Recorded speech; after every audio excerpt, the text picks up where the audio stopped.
My name is Iris Garthwaite and I work with Democracy Unlimited of Humboldt County, and we're located in Eureka.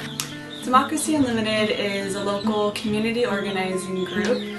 We mainly work against the power and rule of corporations beginning to take over our lives, beginning to take away our democracy as well. So we have a national campaign called Move to Amend. We have local projects that we work on. We have the Food and Democracy Project, where we run a local CSA.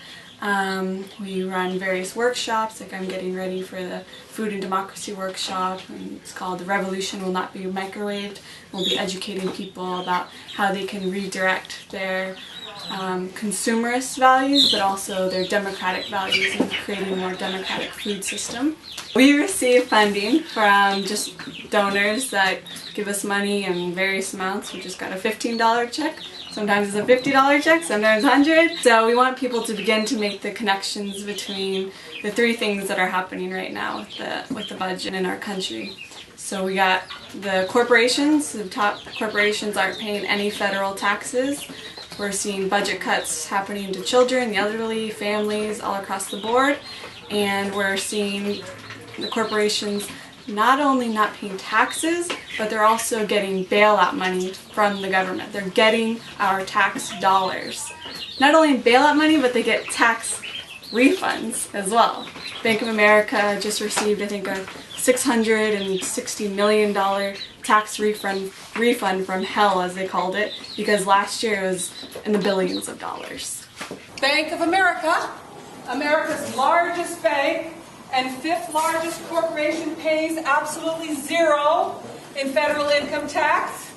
We want you to know that hundreds of similar actions are being held across the country today. We wish to point out that we taxpayers, without our consent, bestowed $45 billion in bailout money upon Bank of America in 2008 and 2009.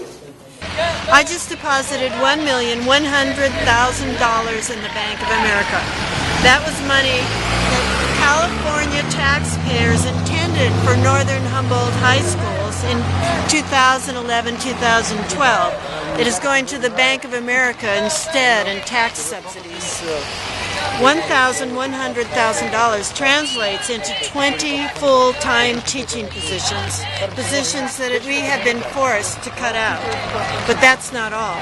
This year, 2010, 2011, the state deferred 25% of its funding to our schools. They called it a deferment, but that $800,000 is now a permanent deferment. Next year's deferrals are twice that, 45%.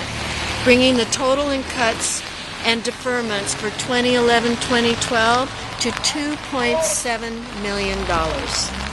The high school district has been drawing on reserves to cover the deferrals, but at the current rate, our reserves will be completely depleted by 2014. And no telling how many more teachers will have to be laid off. By not paying their fair share of taxes, wealthy corporations like the Bank of America are bankrupting our schools. On top of that, Humboldt County Consortium of Schools banks at the Bank of America. They have considered moving to a local bank, but they are too short-staffed by the budget cuts to manage the transition. The ultimate irony? Bank of America is profiting from the public schools that it is bankrupting.